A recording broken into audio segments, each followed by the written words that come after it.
Indonesia harus jadi bangsa yang tercerahkan segera, atau sebaliknya bakalan jadi budak internasional di 2030. Tahun 2030 bisa menjadi awal dari puncak bonus demografi Indonesia. Sekaligus ini adalah tahun yang sangat volatile. Pandemi, isu geopolitik, proxy war, disrupsi peradaban, perpindahan menuju ke green economy dan adaptasi kecanggihan teknologi digital justru berpotensi mengancam kita kalau kita tidak memiliki banyak manusia tercerahkan di tahun tersebut. Ini adalah momen krusial bagi para jiwa terpilih untuk segera mengambil peranan mereka masing-masing dan hidup berdasarkan misi jiwa. Dan jangan heran kalau setelah bulan Suro ini kalian akan mendapatkan pencerahan dan semakin terpanggil jiwanya untuk ikut menata peradaban. Bagaimana selengkapnya? Sebelum kita mulai videonya, simak dulu informasi penting berikut ini. Buat kalian yang belum tahu akhir tahun mau kemana, yuk ikutan retreat 3 hari 2 malam di Lombok tanggal 26 sampai 28 Desember 2025. Di sini kalian gak cuma bisa liburan keliling Lombok untuk menikmati alam dan belajar eksotisnya budaya Lombok, tapi kalian juga bakalan dapat workshop bertema mengaktifkan kembali supernatural manusia Nusantara. Di sini kita akan bahas secara mendalam hubungan kebangkitan spiritual, penyembuhan, pencerahan, dan kemampuan-kemampuan super manusia dalam rangka mengembalikan kembali jati diri manusia Nusantara. Ini adalah workshop yang cocok kalian ikuti jika kalian sama-sama terpanggil untuk mewujudkan zaman kejayaan Nusantara kembali. Di workshop ini juga sudah dilengkapi dengan meditasi dan juga hipnoterapi yang disesuaikan dengan tema workshopnya. Yuk atur cuti sekarang juga dan daftar sekarang, karena slot untuk retreat ini sangat terbatas. Daftar saja dulu, mumpung tiketnya masih tersedia, karena retreat seperti ini belum tentu akan diadakan lagi. Untuk mendaftar, klik link yang ada di deskripsi video, atau hubungi nomor WhatsApp yang ada di deskripsi di video ini. Buruan daftar sekarang, mumpung tiketnya masih tersedia.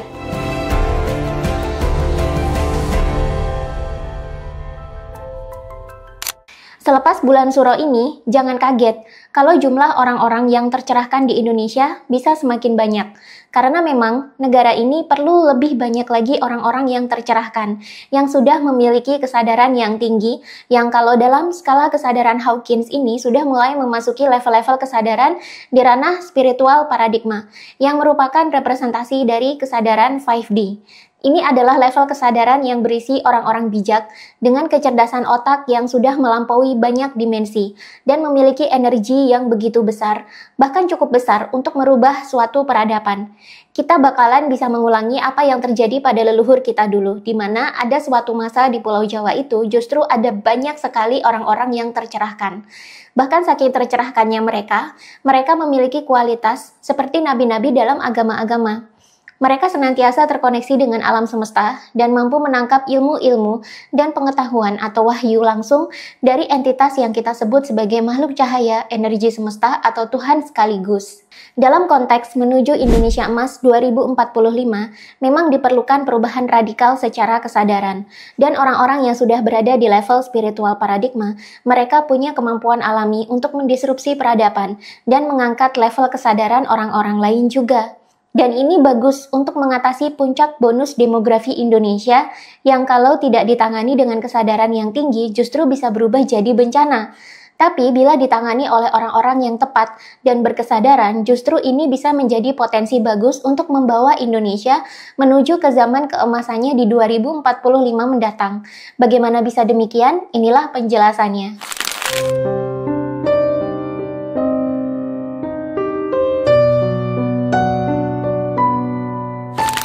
Berdasarkan data yang dihimpun oleh Badan Pusat Statistik tahun 2022, pada tahun 2030 mendatang, Indonesia akan mengalami puncak bonus demografi, di mana lebih dari 60% total penduduk Indonesia adalah penduduk berusia produktif.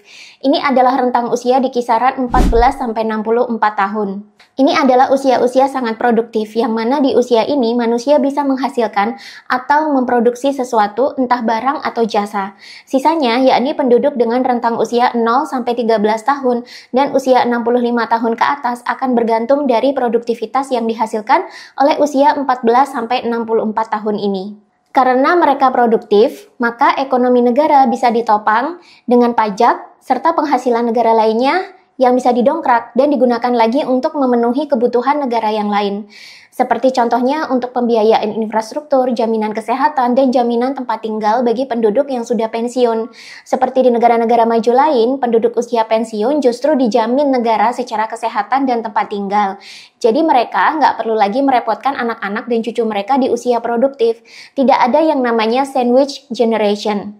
Bonus demografi ini sebenarnya sudah mulai bertumbuh sejak 2012, tapi memang diprediksi akan mencapai puncaknya di 2030 sampai 2045 mendatang. Kalau bonus demografi ini bisa di-maintain dengan baik, maka ini bisa menjadi peluang besar bagi Indonesia untuk meningkatkan ekonominya. Kenapa bisa begitu? Karena bonus demografi yang besar itu artinya ada pekerja yang sangat melimpah. Mereka adalah tenaga kerja produktif dan juga calon-calon pengusaha baru yang akan membuat ekonomi bangsa ini berputar. Tapi kalau bonus demografi ini tidak ditangani dengan baik, justru ini bisa menjadi sumber musibah. Karena apa? Karena mereka yang tidak tertangani dengan baik akan menjadi pengangguran. Ketika suatu negara banyak memiliki pengangguran, maka akan banyak orang yang bakalan kesulitan mencari makan. Akhirnya apa? Mereka akan menjalani hukum rimba dengan berlaku kriminal. Yang kuat akhirnya akan memakan yang lemah. Ini semua tergantung SDM-nya. Kalau SDM-nya tinggi, maka bisa menjadi peluang untuk membangkitkan ekonomi dan menaikkan daya tawar Indonesia di mata dunia. Tapi kalau SDM-nya justru rendah, ya jadinya bencana kriminal akan ada di mana-mana. Nah, untuk bisa menaikkan sumber daya manusia ini, ada beberapa hal yang harus disiapkan atau disediakan oleh negara. Apa saja? 1. Keterbukaan lapangan kerja. Bonus demografi sebanyak ini harus tetap bisa makan. Untuk bisa mencari makan, mereka harus berpenghasilan. Supaya berpenghasilan, mereka harus punya kerjaan. Untuk bisa bekerja, mereka harus ada lapangan pekerjaannya dulu. Dan ini berarti nanti akan menyambung dengan poin yang kedua. 2. Kemudahan investasi dan berusaha. Pengusaha ini adalah faktor penting untuk membuka lapangan kerja sebanyak mungkin. Tapi pengusaha juga tidak akan mau membuka usaha kalau investasinya tidak mudah. Pengusaha juga tidak akan mau buka usaha kalau izin untuk berusaha itu berbelit-belit dan banyak birokrasinya. 3. Pemerataan penduduk atau migrasi. Indonesia nggak bisa jadi Indonesia emas 2045 kalau pembangunan dan pertumbuhan ekonomi hanya berpusat di Jawa saja. Indonesia bukan hanya Pulau Jawa, masih ada pulau-pulau lain yang juga perlu untuk dibangun dan diberi lapangan pekerjaan. Makanya perlu yang namanya migrasi. Pengusaha-pengusaha harus berani buka lapangan pekerjaan di pulau-pulau lain supaya terjadi peningkatan ekonomi. Di mana ada peningkatan ekonomi, maka di situ ada peningkatan edukasi dan terjadilah peningkatan level kesadaran secara kolektif. 4. Edukasi. Tidak ada negara maju yang rakyatnya tidak terdidik. Pendidikan juga harus merata, dan kurikulumnya seharusnya mulai beradaptasi dengan perkembangan kebutuhan peradaban saat ini. Contoh, dengan berkembangnya AI yang semasif sekarang, kita bisa melihat di masa depan dunia akan berkembang secepat apa. Tapi pendidikan kita justru masih banyak yang terjebak di masa lalu. Kita perlu pendidikan yang bisa mengembangkan kecerdasan dan juga kesadaran manusia dengan cepat. Bukan cuma pendidikan yang hanya fokus pada kemampuan berhitung, mengingat-ingat, apalagi pendidikan dengan sistem feodal. 5. Simpanan masyarakat yang melimpah. Ketika manusia lebih produktif, mereka akan menghasilkan uang lebih banyak. Ketika manusia menghasilkan uang lebih banyak, maka jumlah simpanan uang di bank juga meningkat. Bahkan manusia juga bisa melakukan diversifikasi investasi. Ini akan mendukung iklim investasi di dalam negeri yang ujung-ujungnya duitnya bisa diputar lagi oleh negara untuk membiayai pembangunan infrastruktur dan mempermudah sistem kredit bagi pengusaha. Tapi semua hal itu tadi perlu good governance atau pengelolaan yang baik. Ini perlu pemerintahan yang sangat kuat dan perlu komitmen yang sangat hebat untuk memimpin secara lebih jujur dan visioner. Memerintah suatu negara sekarang sudah nggak bisa lagi berdasarkan pada korupsi, kolusi, dan nepotisme. Sudah nggak bisa lagi berdasarkan pada asal bapak senang. Sekarang ini diperlukan orang yang benar-benar profesional di bidangnya untuk mengelola Indonesia. Nanti jangan heran kalau jiwa-jiwa yang terpilih sudah semakin banyak menduduki pemerintahan, maka akan terjadi disrupsi lebih besar lagi di bidang pemerintahan dan tata kelola negara. Korupsi makin diperketat, pejabat yang petantang-petenteng doang mulai tereliminasi, dan yang punya skill beneran akan terangkat naik ke atas. Zaman sudah berubah, kita sekarang sedang bertransisi dari zaman maskulin yang serba survival dan saling memakan sesama, sekarang mulai berubah menuju zaman feminin yang lebih mengedepankan kolaborasi, kerjasama, penataan, dan welas asih serta kemanusiaan. Lagi pula, contoh kasus bonus demografi bukan hanya dialami Indonesia saja. Ada beberapa negara lain yang sudah pernah mengalami bonus demografi, dan mereka berhasil menanganinya dengan baik. Contohnya, ada pada Jepang, Cina, Korea Selatan, dan Taiwan.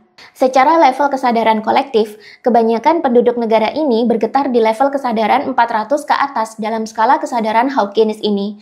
Ini adalah level orang-orang yang berakal dan senang sekali belajar hal-hal baru. Ini adalah level orang-orang yang optimis, mau bekerja keras untuk masa depan yang lebih baik, dan cepat mempelajari hal baru. Uniknya, dalam teori kesadaran manusia yang dirumuskan oleh Dr. David Hawkins dalam bukunya Power versus Force ini, ternyata level kesadaran kolektif bangsa di skala 400 ini bisa dikatrol kalau ada orang di negara itu yang sudah tercerahkan. Di mana di dalam skala kesadaran Hawkins, dan menurut kajiannya yang lebih mendalam di buku Healing and Recovery ini disebutkan, kalau ternyata orang-orang yang sudah berpindah ke level spiritual paradigma, sudah berada di level kesadaran 500, di level love atau cinta sejati, mereka ternyata secara alami bisa mengangkat vibrasi orang lain di sekitarnya, sehingga level kesadaran secara kolektif pun meningkat. Itulah kenapa Nusantara atau Indonesia perlu punya orang-orang yang tercerahkan sebanyak mungkin, dan proses gemblengan spiritual selama bulan Suro ini bisa jadi adalah alat pembersihan sebelum kalian naik level menuju kepada pencerahan spiritual.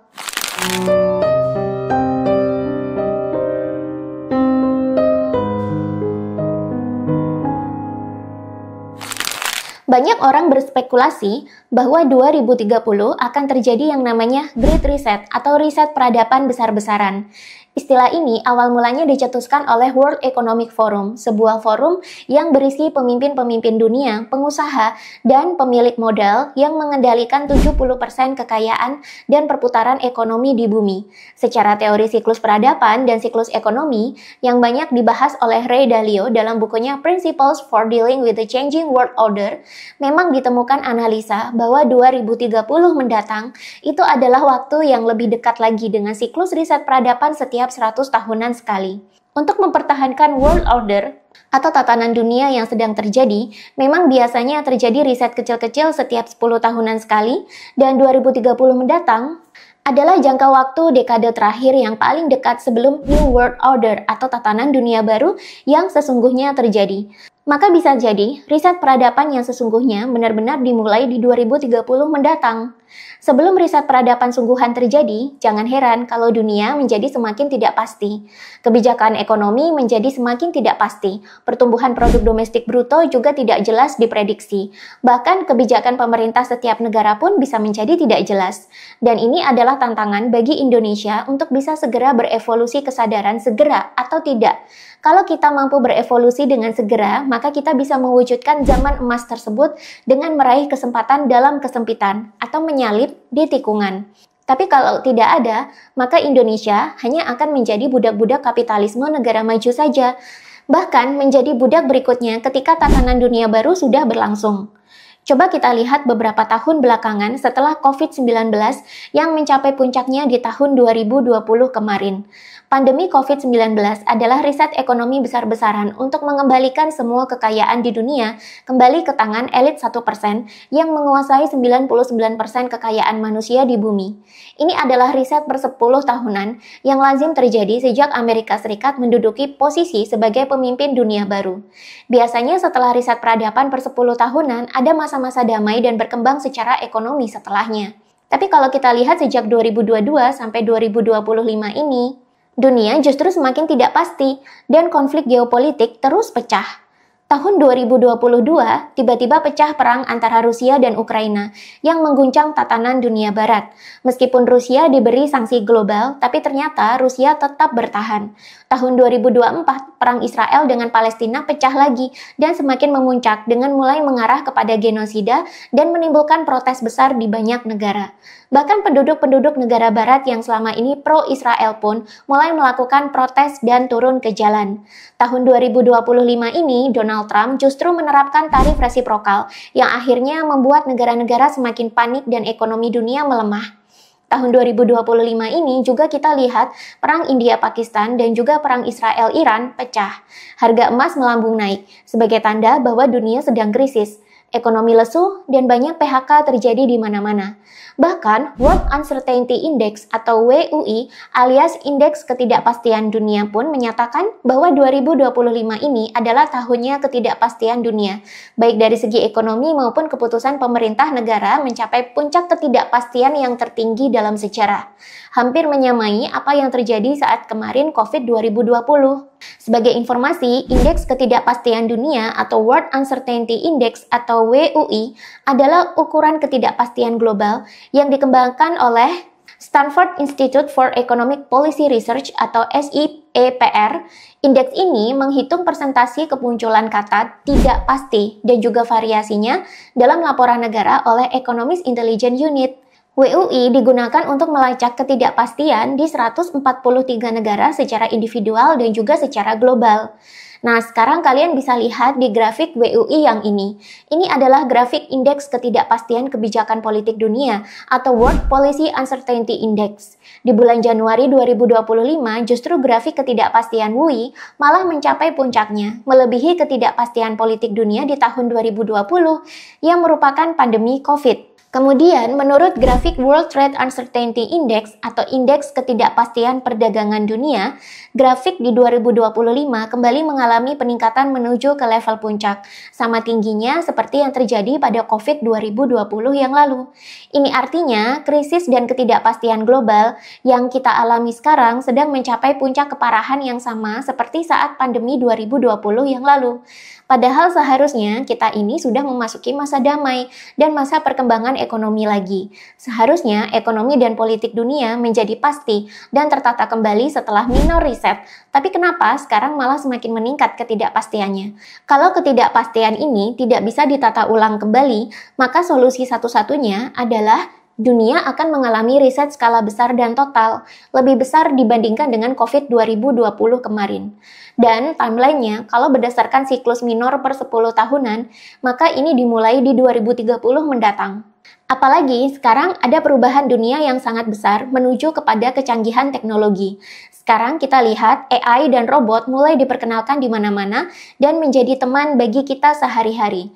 Tahun 2020 kemarin, karena pandemi, mau tidak mau kita harus mengadaptasi online working. Mau tidak mau kita harus memanfaatkan teknologi digital. Teknologi digital seperti penggunaan marketplace, ruang belajar online, dan pengaturan pekerjaan karyawan secara online sudah pernah ada sebelum 2020. Ini sudah mulai ngetren di 2015 atau 2016 lalu saat marketplace dan taksi online bermunculan. Tapi penggunaannya belum masif karena ada COVID 2020, akhirnya semua mau tidak mau menggunakannya secara masif. Nah, perkenalan AI dan robot serta kampanye green economy yang sekarang kita alami, ini mengulang kejadian yang terjadi di 2015 sampai 2016 lalu. Banyak orang menyambut kehadiran AI dan robot, banyak juga yang menyambut kedatangan kendaraan-kendaraan listrik dan mengadopsi teknologi hijau dalam industri, tapi belum semua memakainya secara masif. Bisa jadi, di 2030 mendatang, risetnya adalah tentang pemakaian AI dan robot secara masif di kehidupan sehari-hari, dan juga transisi ekstra besar ke green economy. Perusahaan yang tidak mampu beradaptasi dengan AI, robot, dan menerapkan green economy di industri mereka bisa saja malah kolaps dan mengalami kematian. Demikian juga dengan manusianya, yang tidak bisa beradaptasi dengan masa depan seperti ini bisa kolaps. Solusinya, berubah dan mendisrupsi diri sekarang atau malah menjadi kelas zombie di masa depan yang hanya jadi budak negara-negara pemegang New World Order selanjutnya. Tapi tenang saja, di masa New World Order berikutnya justru orang-orang tercerahkan cenderung selamat, malah cuan besar dan hidupnya semakin sejahtera. Kok bisa begini? Ini adalah momen-momen Sabdo Palon Nage Janji, di mana yang tidak berkesadaran atau punya level kesadaran yang rendah justru terkena seleksi peradaban dan kolaps. Sedangkan yang sudah tercerahkan, sudah kembali ke jati diri bangsa Nusantara, justru bisa bertahan dan malah mendapatkan kesejahteraan. Bahkan mereka berpotensi membawa Nusantara menjadi mercusuar dunia. Bagaimana bisa begini? Kalau mau lanjut penjelasannya, silakan komen lanjut di bawah. Nanti saya buatkan lanjutan videonya. Dan buat kalian yang mau memiliki buku-buku yang saya sebut dalam video ini, kalian bisa cekot bukunya melalui link yang ada di bawah video ini sekarang juga. Buat kalian yang belum tahu akhir tahun mau kemana, yuk ikutan retreat 3 hari 2 malam di Lombok tanggal 26 sampai 28 Desember 2025. Di sini kalian gak cuma bisa liburan keliling Lombok untuk menikmati alam dan belajar eksotisnya budaya Lombok, tapi kalian juga bakalan dapat workshop bertema mengaktifkan kembali supernatural manusia Nusantara. Di sini kita akan bahas secara mendalam hubungan kebangkitan spiritual, penyembuhan, pencerahan, dan kemampuan-kemampuan super manusia dalam rangka mengembalikan kembali jati diri manusia Nusantara. Ini adalah workshop yang cocok kalian ikuti jika kalian sama-sama terpanggil untuk mewujudkan zaman kejayaan Nusantara kembali. Di workshop ini juga sudah dilengkapi dengan meditasi dan juga hipnoterapi yang disesuaikan dengan tema workshopnya. Yuk atur cuti sekarang juga dan daftar sekarang, karena slot untuk retreat ini sangat terbatas. Daftar saja dulu, mumpung tiketnya masih tersedia, karena retreat seperti ini belum tentu akan diadakan lagi. Untuk mendaftar, klik link yang ada di deskripsi video, atau hubungi nomor WhatsApp yang ada di deskripsi di video ini. Buruan daftar sekarang, mumpung tiketnya masih tersedia.